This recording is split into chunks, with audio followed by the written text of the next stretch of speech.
The lovely and talented Ashley Judd is with us. And she gets very personal, her latest dramatic role, and she's going to tell us all about it right after this.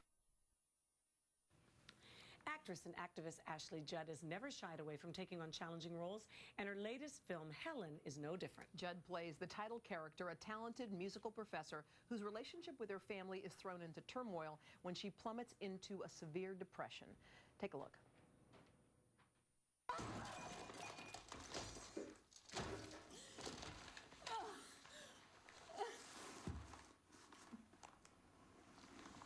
Mom.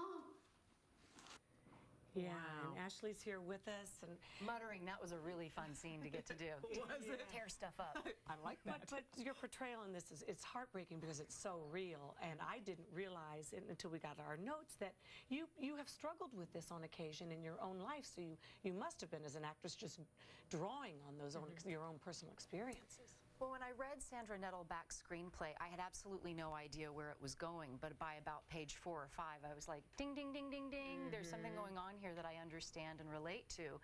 I have no idea what the narrative or plot is, but I want to be a part of it. And I immediately sent her screenplay, which was so brilliant, to 2 clinicians I have the privilege of knowing, and I said, gosh, you know, can I play the disease without being in the disease? And their response, interestingly, was the same, although they hadn't consulted one another. Uniformly, they said, how dare you not? Yeah. And so it was a really fun experience to navigate that, you know, creative, slightly dangerous line between really authentically playing it, but not being in it, which by the grace of God today, I don't have to be. Wow. Well, it's interesting because a lot of people, when they see someone with depression, and I think this happened in your movie as well, they think the person is unhappy, not unwell. They don't get it, that it's something that's chemical. I think that's a terrific line, and that really blew my mind in the script when the doctor says to my husband, you know, she's not unhappy, she's sick. And I've heard that a similar kind of line used with people who have addiction problems and substance. They're not bad people who need to get good. They're sick people who stand a chance of getting well if they will access a solution. Well, again, the heartbreaking part of it as well is not just what your own character, Helen, is going through, but how it affects the people that love her. And if one person's depressed in your family, the whole family is depressed. You are so right. And I'm really glad that you have identified that, because it's a family disease. Oh, yeah. And that's why I think audiences, you know, however small the release of the film is, are so moved by the film, because everyone has either suffered from depression themselves or absolutely been affected by someone else's disease. Someone who's suffering from it right now. And I know that's called codependency, and there's a solution for that too. Yeah. There's a grade to all these things. I mean, I've went through a very depressed period too in my life, but you go and get help. There are professionals who know exactly how to treat your situation. And the worst thing is the stigma of it, where people feel bad about themselves because why am I depressed? On paper, I've got everything. Right. What do you think people will take away from this film, Ashley? Well, I think that Kathy Lee said something really important, is that there's still a lot of stigma, and it can still be associated with a lot of shame.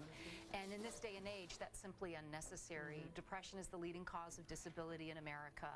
And women, interestingly, report rates of depression at twice that of men, but I just think men underreport.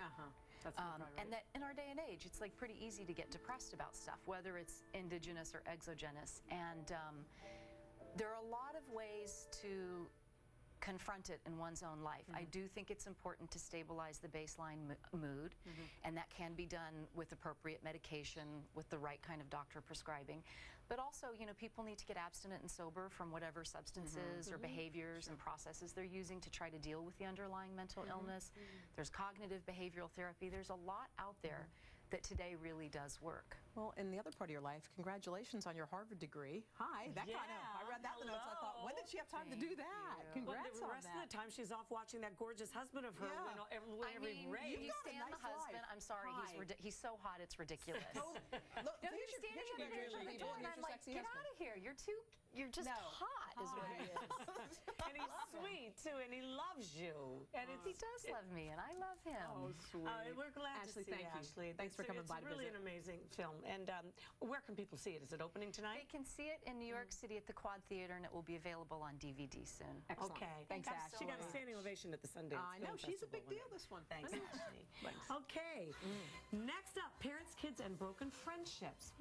What do you do? We'll have advice. And later, two ladies get hot new makeovers courtesy of our ambush team right after this.